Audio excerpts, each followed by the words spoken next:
एक बार की बात है, एक गांव में रवि नाम का आदमी रहता था। रवि सब्जी लगाने का काम करता था, लेकिन बहुत मेहनत करने के बाद भी वो अच्छा नहीं कमा पाता था, जिसकी वजह से वो बहुत परेशान था। एक दिन रवि काम से लौटता है। घर पर उसकी पत्नी गंगू उसका इंतजार कर रही थी। आज तो बहुत देर हो गई जी, कहाँ रह गए थे? क्या हुआ? तुम्हें क्या लगता है मैं फालतू में घूमता रहता हूँ? अरे काम पर गया था, लेट हो गया।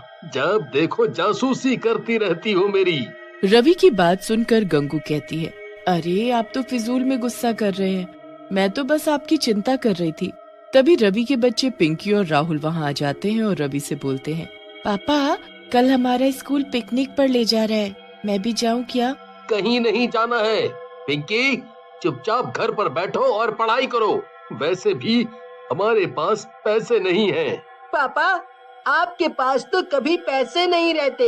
एक छोटी सी फरमाइश की है हमने, आप वो भी पूरा नहीं कर सकते?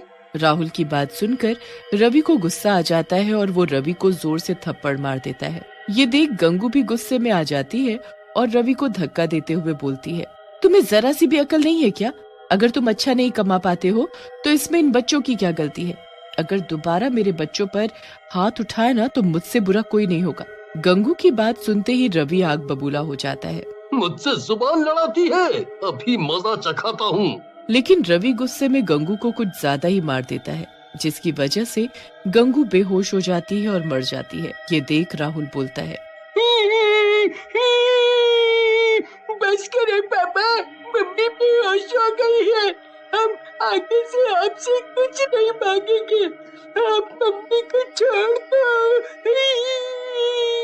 राहुल और पिंकी की बात सुनकर रवि रुक जाता है और नीचे गिरी गंगू के पास जाता है और उसे देखता है, लेकिन गंगू मर चुकी होती है। ये देख रवि डर जाता है। ये गंगू तो मर गई, मैं क्या करूं? पुलिस मुझे नहीं छोड़ेगी, मैं क्या करूं? अपनी मरी हुई माँ को देखकर राहुल और पिंकी गुस्से में आ जाते हैं। पिताजी, आपने ये सही नहीं किया, आपने माँ की जान ले ली। हम अभी पुलिस को बुलाकर आपको पकड़वाते हैं। राहुल की बात सुनकर रवि और भी ज्यादा घबरा जाता है और वहाँ से भाग जाता है। राहुल और पिंकी अपनी माँ गंगू के पास खड़े रोते रहते हैं। गांव वालों को राहुल और पिंकी कुछ नहीं बताते और गांव वाले गंगू का अंतिम संस्कार कर देते हैं।